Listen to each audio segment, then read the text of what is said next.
So, welcome everyone to Light and Sound in Ancient Times with Gail Lynn at the Center of Lifelong Learning at the California Institute for Human Science. My name is Chiara Marapodi, and I'm the director for the Center for Lifelong Learning here at CIHS. The center is dedicated to developing and showcasing unique offerings, such as this one that cultivates deep connections with professionals, educators, students, the community, and of course, this most wonderful topic on light and sound, most especially light and sound in ancient times. So I know that Gail has a most amazing lineup for you tonight, and you've all read about what we might be doing tonight, so I'm not going to go into too much detail about it. But what I do want to do is I want to introduce a wonderful presenter, Gail Lynn. She's a rebel, a visionary, and a weaver of information. And you're going to see that tonight.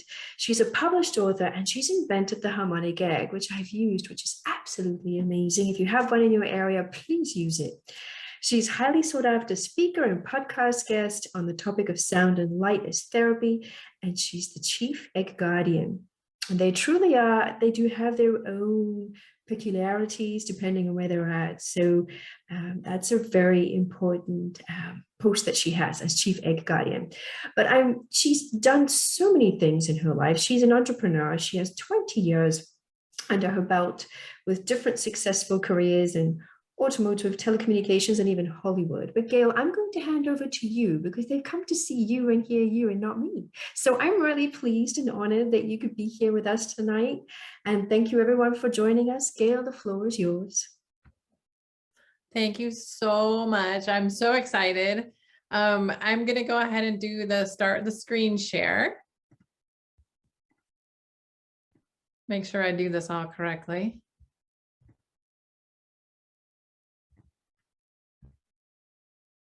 All right.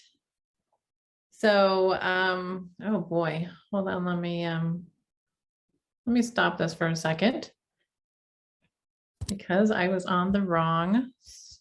Oh, I'm so nervous. Okay. I've done this a million times. Okay, there we go. Well, welcome everybody. It's so weird not to see everybody and do this way. So it's kind of just odd. So we're going to go with it. But welcome to the Light and Sound in Ancient Times. And I'm still trying to figure out my Zoom controls. I just had them up. So I'm going to go off video to do this. All right, one more time.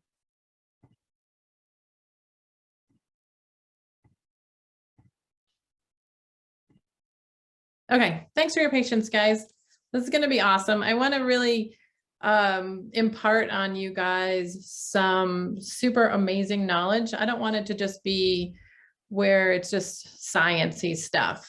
So I'm going to share with you guys a bunch of different information. I'm super excited about it. Welcome. And I'm just going to kind of get acclimated to not seeing everybody and not seeing myself talking either. It's so weird. Anyway, so I'm so excited to share this information. And some of my mentors are like people like Joe Dispenza, who I've spent a lot of time with. And I want to make sure that when you leave here today, that you've heard some things that you've never heard before. I hope we'll take questions and answers at the end. And I hope that I'm going to make you guys think. I want you to have some more critical thinking skills. And I want you to take away whatever resonates with you. It may be your truth now. It may be something you'll think about. And it may be something that you'll change your truth about later. Maybe you have some strong opinions on some things and what I say won't resonate with you, and that's okay. So you'll take what you want to use and you'll go away with some hopefully really amazing information. So here we go. Who is Gail? So I have to tell you a story about this little girl. So this little girl was always safe on the baseball field. This little girl accelerated and excelled on the baseball field. And I did a presentation recently and I talked about this little girl on the baseball field. And my executive assistant said to me, she said, you know, send me some pictures of you on the field, of little Gail. And I said, oh, okay, that's weird, but all right. And it spiraled into a whole healing opportunity for me because I realized that I didn't love this little girl enough, and there was a lot of childhood trauma. But when I was on the baseball field, that's where I was happy. That's where everything worked for me. So I'm sure you guys have times where you can see pictures of your little child self, and you know that you need to go back and love that child self. And I'm going to talk about that a little bit in the presentation, but we decided to use this picture. So this is me playing softball. Gosh, I must have been probably 9 years old, 10 years old. And so, you know, who are we? I mean, I say I'm a rebel, a dreamer, an inventor, an author, a CEO of an international business, a filmmaker, an engineer, project manager. The list goes on and on. We can be anything we want to be at any given moment. I can put on a formal gown, or I can dress up with my do-rag and get on my Harley. So it's really fun to play all these different characters.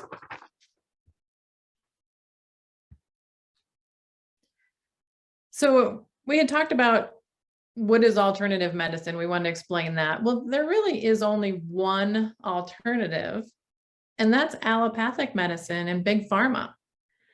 They are the ones that altered our native medicine.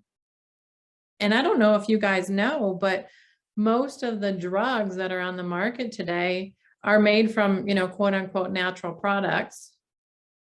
Well, natural products have been the backbone of our traditional system of healing throughout the globe forever and ever. But when they say they're using natural products, they're actually using synthesized products that are made with computer molecular like designed. So they're not actually using the natural products that have grown inside of a plant, that have the plant intelligence. So consider, you know, they can't patent like anise seed. They can't patent valerian root. Now they can patent a synthetic natural form of that. So the whole industry has been based on these synthetic products, and they don't have the plant intelligence, and it prevents our bodies from utilizing the drug in a safe and effective way. So we actually have all kinds of side effects that happen because of the synthetic components of these drugs from big pharma, which is, again, they're the alternative. They've altered the native medicine. And I thought that was brilliant when I heard that years and years ago, because it's so true. So we have different, they say that they use aniseed as a main ingredient for Tamiflu. And I found an article recently, and it was kind of funny because I was looking this up after talking to a nurse. We were kind of laughing about it. And it said, and it was an article from 2015, that during that pandemic, of course, they called it a pandemic in 2015, that a lot of Tamiflu was sold because of the pandemic. So here we have this pandemic in 2015, and I have to laugh. My boyfriend, he said, you know, I've lived through 15 pandemics. So he was in the Navy for 22 years, and he kind of pointed out, I've lived through 15 pandemics. So this pandemic is obviously a little different, but we won't get into that because I have a soapbox on that one. So I'm not saying go out and just ingest a bunch of plants when you read this, because, you know, your body can't handle a lot of stuff. Your body needs to process things. And in the ancient times, they had shamans and healers and medicine men and medicine women who spoke to the plants for years. And they were the doctors that were actually, quote unquote, prescribing what plant medicine their patient would take. So, a human that lives in Egypt might respond more favorably to an indigenous plant that is native there, but it might send some of that medicine to the United States, and a human in the United States might not respond as well to that plant because it's not native to us. It was brought here, and maybe it was there's different bacteria and different fungi in that plant that a United States human isn't used to. So it's really important to think about when you buy a supplement or you ingest something, where did it come from? And there's so many different things that you can look at with that aspect. What is the vibration of that supplement? Is it going to vibrate with your vibration? Is it going to be absorbable to your body? We have all these marketing advertisements, and it sounds great. Best thing since sliced bread. It's going to cure everything, right? And how many people take it and it doesn't work for them? A lot. Because it may not be something that their body is going to absorb. It won't match your vibration. It's so many different factors. What is the integrity of the company? What is the integrity of the owner? What is the vibration of the manufacturing process, and who touches the product? Their energy could be in that product. So I'm hoping that I'm blowing you guys' minds a little bit, because a lot of clients that I used to see would come in and they would be taking 60, 70 supplements, sometimes 15 supplements. And I would say to them, can your body really process all those things? And I would give them this example. Can you read a book, listen to this presentation, watch TV, talk on the phone, and text all at the same time? And of course, there would be some smart aleck person that would say, yeah, I can do all that. Well, they can't. So it's really important to think about that. If you're taking more than 3 to 5 supplements, your body is probably just flushing those right out. You're probably flushing money right down the toilet. And you're also damaging your kidneys and your liver to have to process all of those supplements through your body. So really give that a thought about the stuff that you take. And it might be all great stuff, but all together, it's confusing to your body. So I have this, it's a little tool. It's called the VitaStick. It's like VITASTIQ. And you can test the little meridian lines of your body with maybe 20 or 25 different supplements. And it'll tell you if you're low on zinc. It'll tell you if you're low on vitamin D, magnesium. And the great thing about this is you get a baseline on yourself. So you get this baseline on yourself. So, one day you don't get any sunshine and you see your vitamin D levels drop. And then the next day you get sunshine and you see them go up. So you don't want to be testing all your friends and family with this thing, because you want to get a baseline and see who you are, how your body processes things. Like I can take one zinc tablet and I'm good for a few weeks and it'll start to drop off a little bit. So think about people that say, okay, I've got to take my zinc every day. I've got to take my magnesium every day. Well, what type of magnesium are you taking? Is it citrate, glycinate, threonate, lactate? What is absorbable to your body? So this is just really important for you to learn your body, to learn what's going to absorb in your body. And if I eat a lot of beef, I maybe won't need my B12 supplements. If I eat a lot of eggs, maybe I won't need my B12 supplements. But if I don't, so it's about listening to your body. It's about regulating what you take, not allowing that to just tax your liver and kidneys. And also to, if you're going to take iron, you need to take it with a good vitamin C for it to absorb. You know, hopefully everybody should know this, right? But they don't. And so you don't want to take an iron supplement with, say, like milk or caffeine or any kind of antacids or calcium supplements, because it won't absorb. There will be a decrease, in the absorption of it if you're taking it with caffeine, milk, calcium. And so people just don't know this. And it scares me that there's aisles and aisles and aisles of supplements that uneducated people get to just go buy something off the shelf. And they don't know how complicated this can be. And, they'll say, they'll take it with a glass of orange juice. Oh, I'm going to take this iron with a glass of orange juice. Is it sugar-filled orange juice or is it fresh squeezed orange juice? You don't want a sugar-flavored orange drink. And a lot of people don't know that kiwi has more vitamin C than oranges.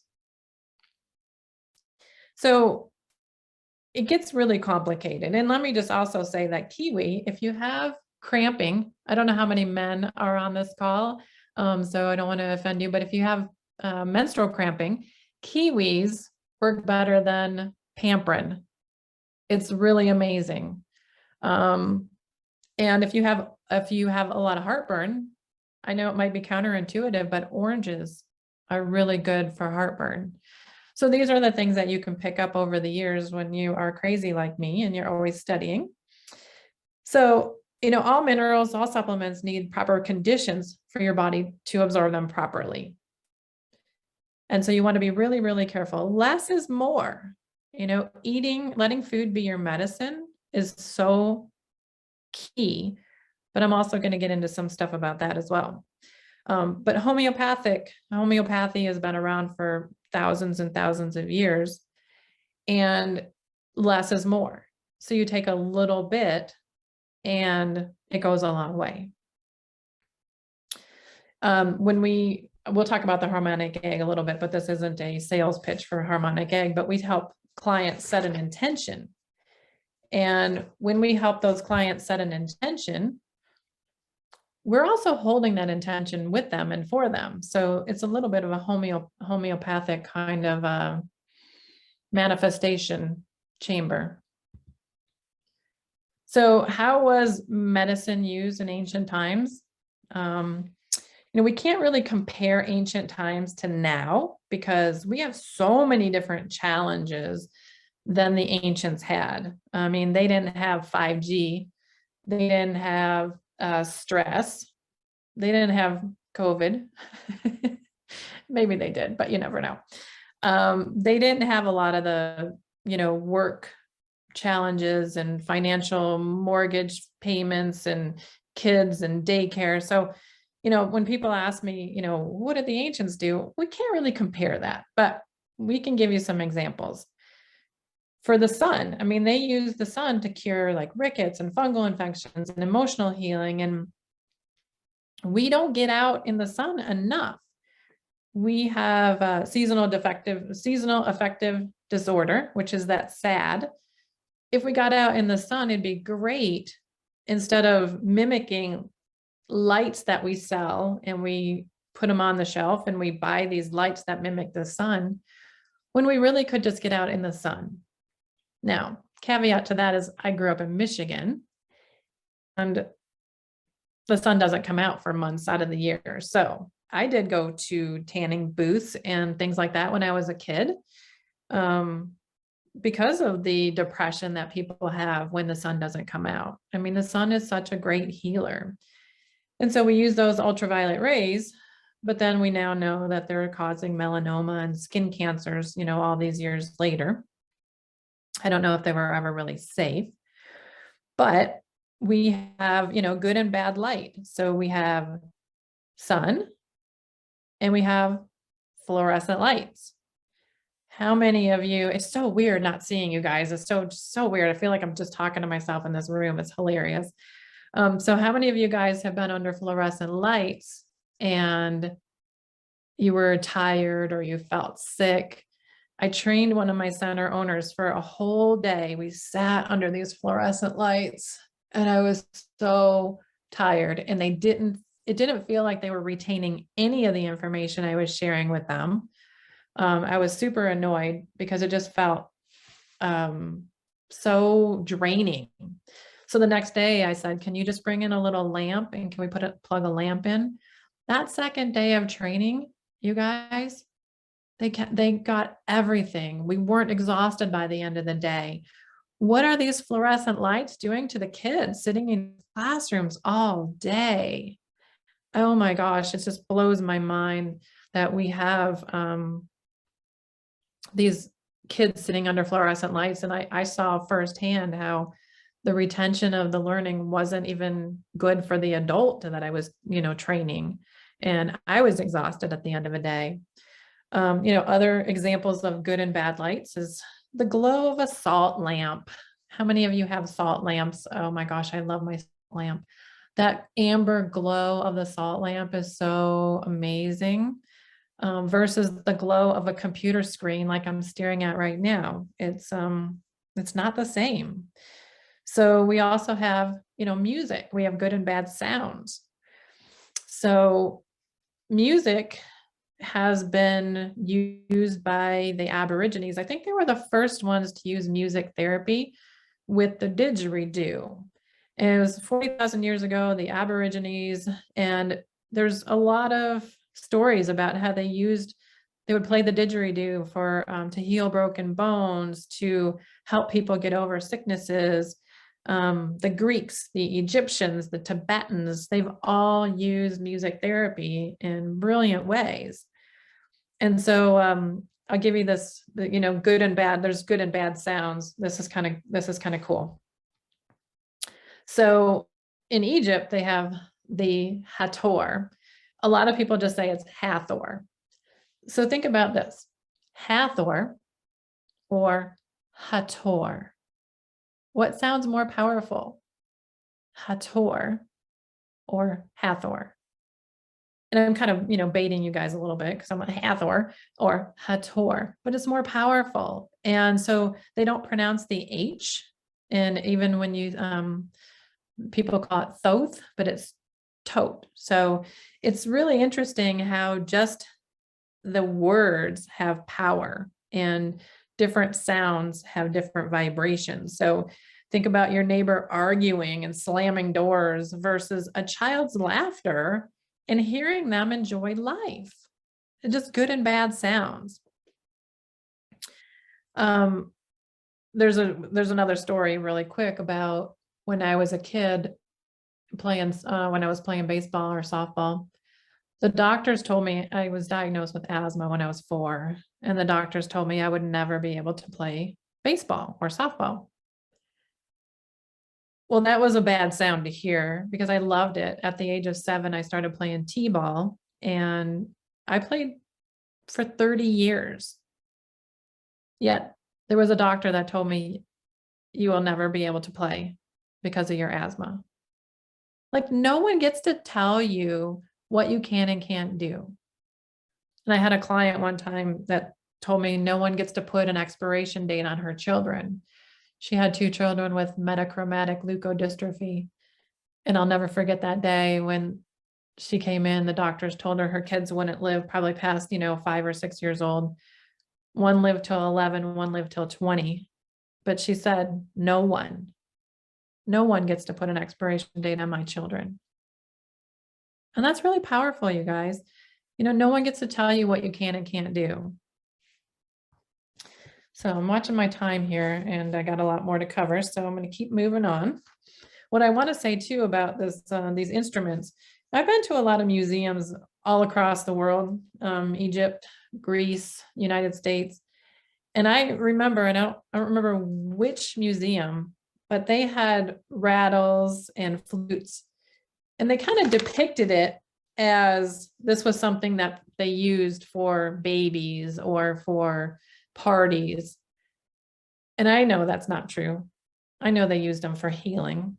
So it's kind of interesting how these historians maybe don't have it right. Maybe they didn't get it right. So if we use our critical thinking skills and we start to really look at the world in a different way, I think you guys will be really surprised and delighted at how you can see things differently. And Wayne Dyer said once, if you change the way you see things, the things you see will change. And some of you are probably giggling right now because you've heard him say that before. So other medicines that were used in the ancient times were plants and flowers and herbs. We now use synthetic computer created plants that don't have the plant intelligence because they haven't lived in the plant. So it's really annoying to me. Food, natural food versus unnatural food. And I'll give you a story about how food chooses me. But the ancients didn't have McDonald's, they didn't have GMO food, they didn't have food dyes and all the petrochemicals in our food supply. Big pharma kind of took off when petrochemicals exploded their industry with all the synthetic drugs. And these things, petrochemicals are, they're plastics and soaps and detergents and solvents and different kind of fibers and rubbers and paints and epoxies. I mean, this is kind of what we're ingesting, and they've found a lot of this in our fast food when they've done testing. So, and they found it in our bloodstreams as well. So it's, the ancients didn't have these challenges. So when I go to the grocery store, and I thought everybody did this, when I go to the grocery store, I let the apple pick me. I will actually stand in front of the apples, as long as they're not in plastic bags, because it's really hard to pick up the energy of a food when it's in a plastic bag. And I will just let the apple pick me. What does my body want? And I just think it's interesting that I've been doing this pretty much my whole life, but I just realized that not everybody does this. So, when you go to the grocery store and you are craving something, honor that craving. Go up to the whole pile of apples or oranges and let one pick you and pick that one up and, thank it, put it in your shopping bag and, move on. It's just really hard when they're wrapped in plastic and they're under fluorescent lights. I don't know if you guys realize this, but all that beautiful organic food is under fluorescent lights. It's losing vitamins. It's depleting. It's awful. I just wish there was another way that we could create grocery stores and have our food in a more, natural environment. I would love to go to a farmer's market every day and just grab an apple here or there, but we just don't shop like that. We don't get to pick it off the tree. And if you guys have not picked an apple off of a tree and just tasted the difference of it being in the store and maybe having been picked a month ago, it's amazing.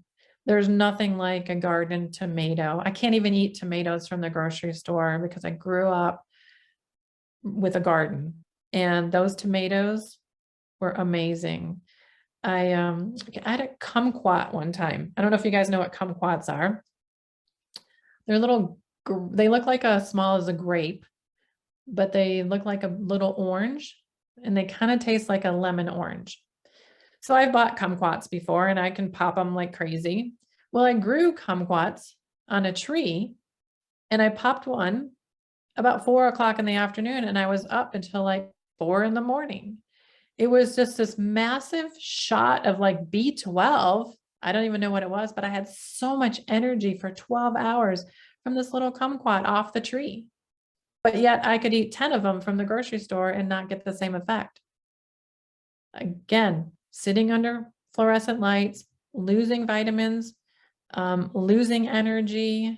We have to get back to growing our own food. And I think there's been statistics that during COVID, more people bought seeds, more people started gardens. So, good for us. This is where we need to be going. In ancient times, they had so much family support. They took care of the kids. They took care of each other. They supported each other. And that saying, it takes a village. The whole village was raising everybody. We don't do that anymore. We don't support each other. And right now during COVID, I don't know why any of us would want to argue. We have enough stress and we're not supporting each other. We're judging each other. We're criticizing each other. We're being pulled by our lovely mainstream media that's creating fear and bullying us. They're tearing us apart. We need to be more united and not divided. And I know some of the participants that were coming on tonight were international, but we call the United States. And we don't call the divided states, we're the United States. And we say united we stand, divided we fall. And I'm just really concerned about the planet. I'm really concerned about the people on it. I'm really concerned about the disease that we're seeing, the mystery illnesses, a lot more deaths lately. I mean, the ancients didn't have this kind of stress. They rested. They didn't go 24/7. They didn't have a cell phone and a computer and a landline and all this stuff. You know, currently our number one killer is stress. And it is the root of much of the disease in modern times. It's just really sad. Like today, I did not expect that I was going to be closing on a house and having to do a walkthrough on my new house today, of all days. I planned this, I think 6 months ago, and I thought, oh, November, that'll be fine. It was supposed to close on the house in September, then October, and it was today. Everything fell on today. And actually, today's Fibonacci Day. So happy Fibonacci Day to everybody out there.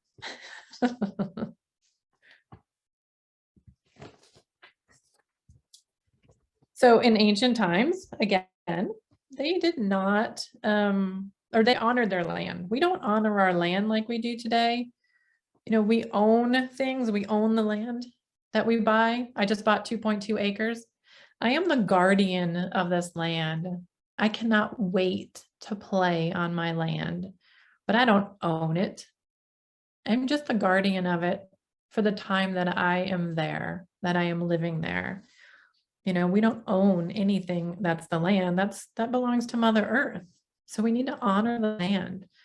I'm going to talk to the land, and then I'm going to plant trees, and I'm going to make sure I support the trees and all the little beings there. And I want to tell you a story. I don't know if you guys know Susie Miller. She's a friend of mine. So she was just telling me a story.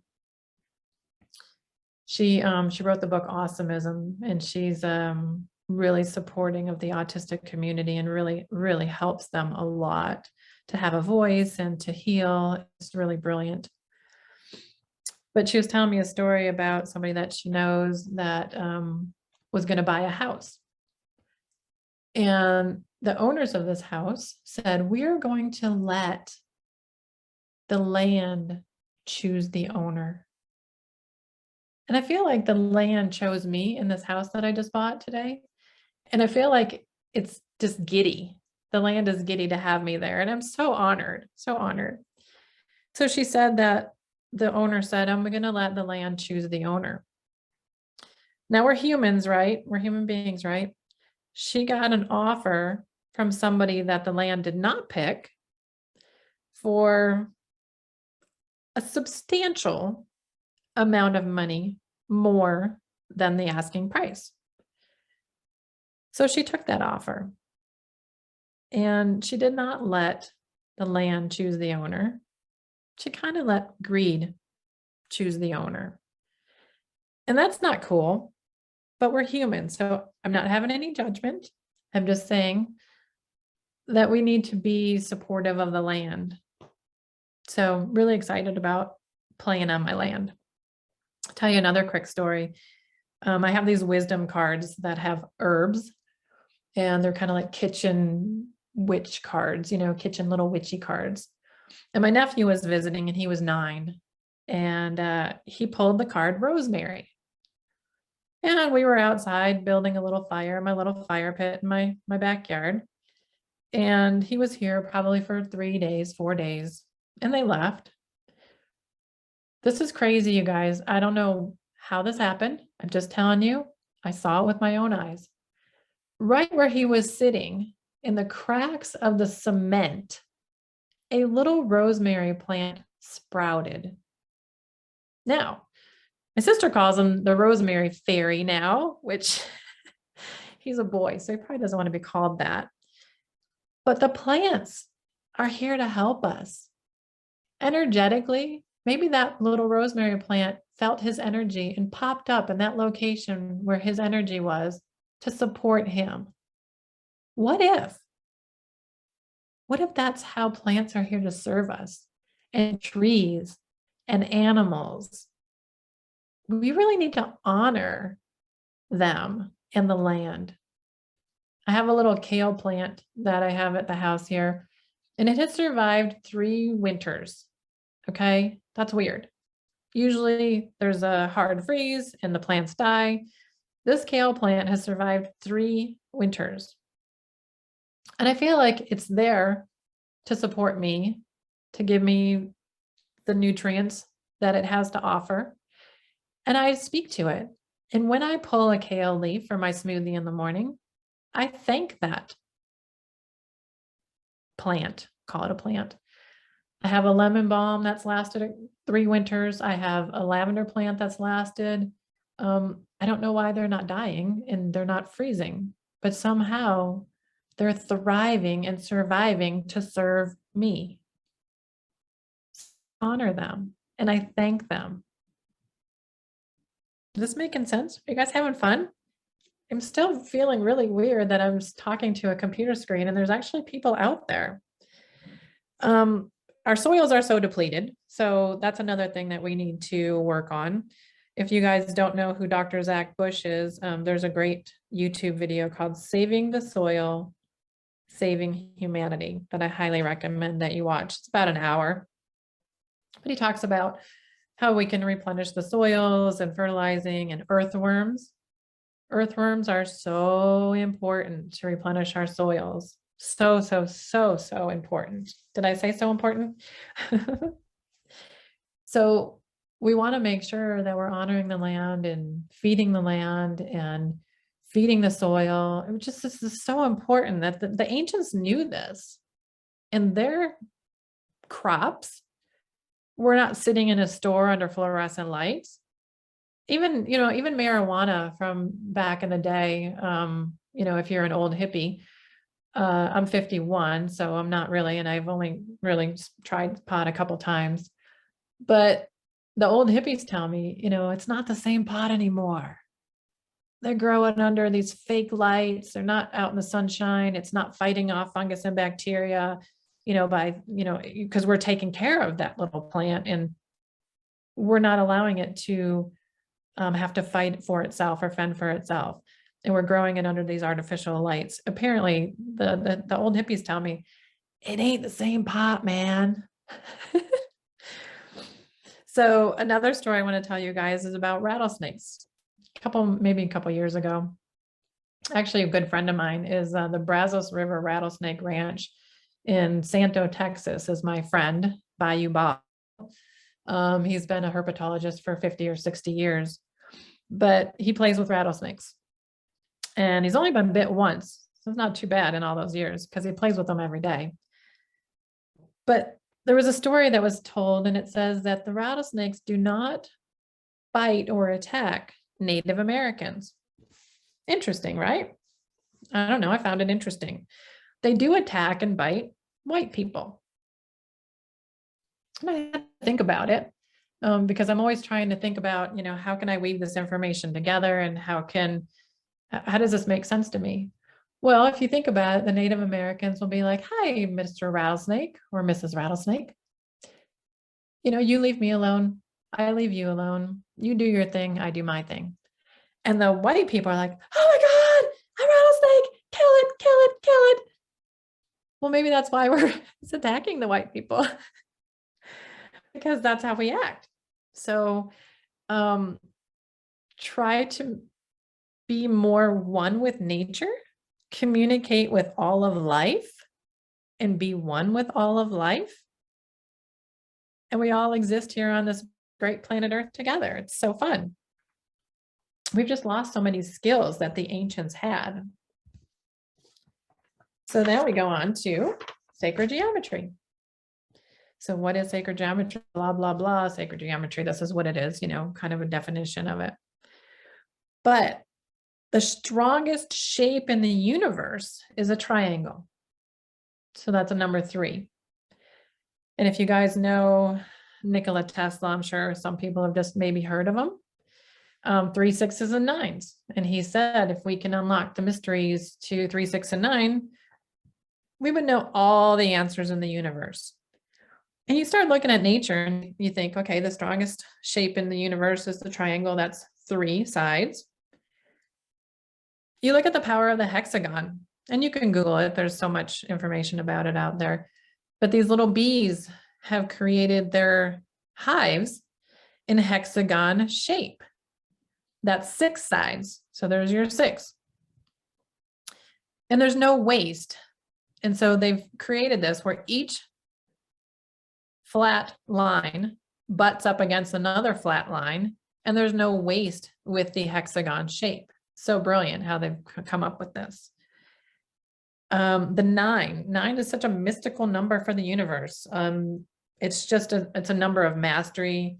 It's a number of, growth. It's just knowledge. It's universal love. 9 is just such a fabulous number. And so when I invented the harmonic egg, I remember that I really wanted to make it sacred geometric. And I really wanted to have it as an egg shape, because life starts in an egg for many life forms.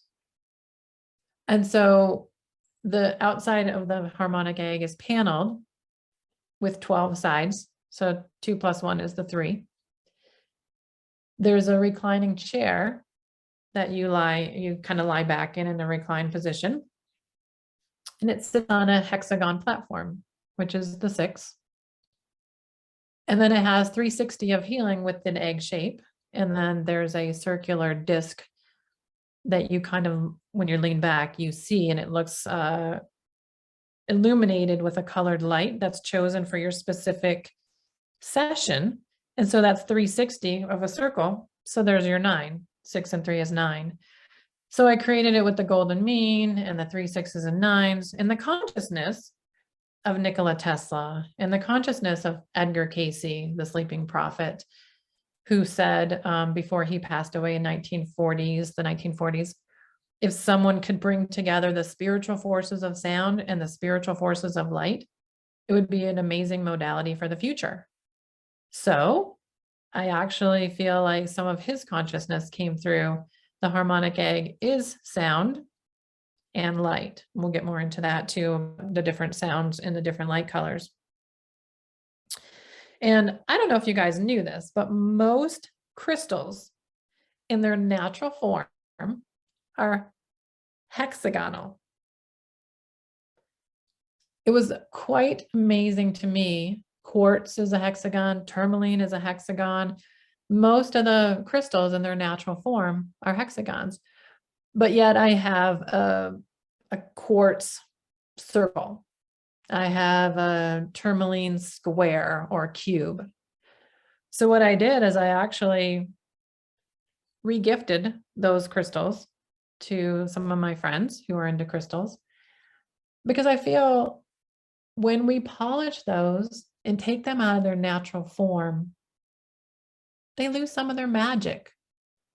I think some of the magic is lost when you're not using these crystals in their natural form from nature. Isn't that cool? I think it's so fun. Here, I'm talking to myself over here.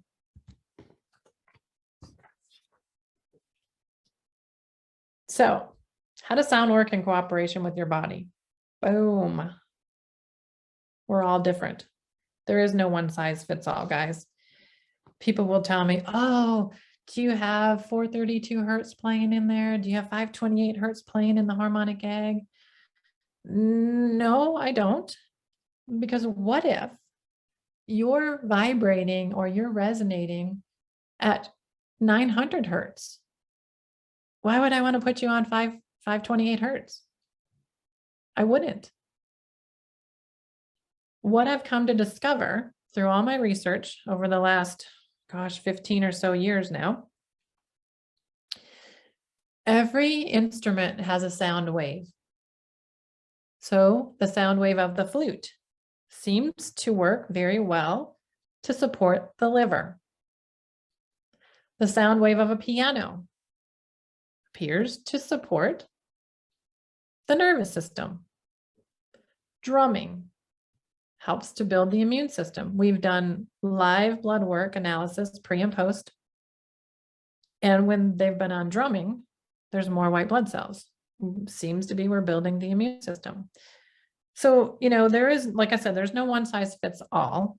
Each body will respond differently to frequencies based on their current vibration. And that changes. We are not static. We are dynamic. We are constantly changing. It is so beautiful to watch people heal. And so to watch people have these amazing experiences using sound and light and seeing them change, seeing trauma being released. This morning at 5 a.m., something sat on the edge of my bed, woke me up because I felt something on my bed. And this happens to me a lot, you guys. It's not unusual. And so I asked if this was a friend or foe, right? It was a friend with information. And what they showed me was just beautiful. They showed me a different protocol that I will be using with the harmonic egg for people with childhood trauma. Now, who does not have childhood trauma? And everybody has childhood trauma. And sometimes your parents get divorced at 14 and you get stuck at the age of 14. There are a lot of adults that are walking around that are children trapped in adult bodies. And you know who they are. Sometimes they're stuck when they were molested at 8 years old and they're 40 now, but they haven't grown past that 8-year-old because they got stuck there from that trauma.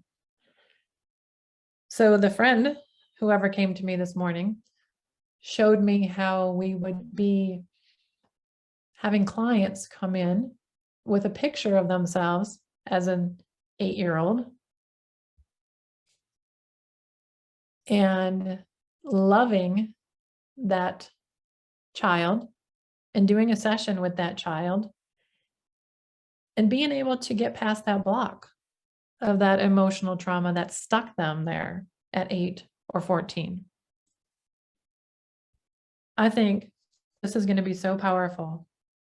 So powerful. And I know there are healers out there that will, that are able to take you back and find that wounded child and to help you to heal that wounded child and then to bring you forward so that you can grow past that and get past those blocks. It's such a beautiful thing. So as we talked about earlier, Aborigines 40,000 years ago using music therapy.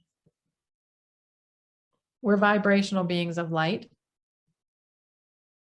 We're vibrational beings, so we should be healing with sound and light, not synthetic drugs from Big Pharma. We've altered the native medicine. We've got to get back to the land. We've got to get back to sunshine. We've got to get back to community and supporting each other and reducing stress and relaxing and spending some time with ourselves and listening to ourselves. So I wrote a book called Unlocking the Ancient Secrets to Healing, but I talk about a lot of different ways you can use sound and light at home. You don't have to go to a healer. You don't have to find a harmonic egg. You guys can do this stuff at home. It's easy, but you got to listen to your body. So I had a headache the other day and I thought, why do I have a headache? Let me go to my training manual and let me see where headaches come from. Of course, it's an imbalance in the third eye chakra. What brings the third eye chakra back into balance? Lavender, purple grapes, purple cabbage. I happen to have a couple of those things around the house, and the headache was gone in 45 minutes. It's about listening to your body. And if you want more information about that, I'll be doing another presentation here on November 30th about the chakras.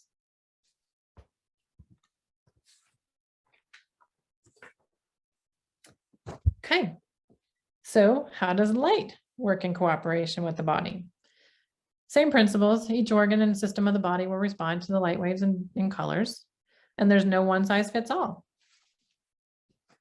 I've had clients come in and they wanted to work, they had teeth problems or eye problems. Well, that's a lot of times an imbalance in the root chakra. Survival, we use our teeth for eating to survive.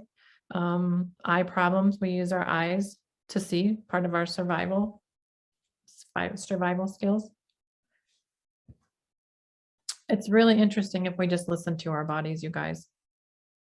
There are just so many things you can do at home. You can eat different colors. So eat the rainbow, but I'm not talking about the Skittles commercial, guys. When I say eat the rainbow, not the Skittles commercial, not candy, but good foods.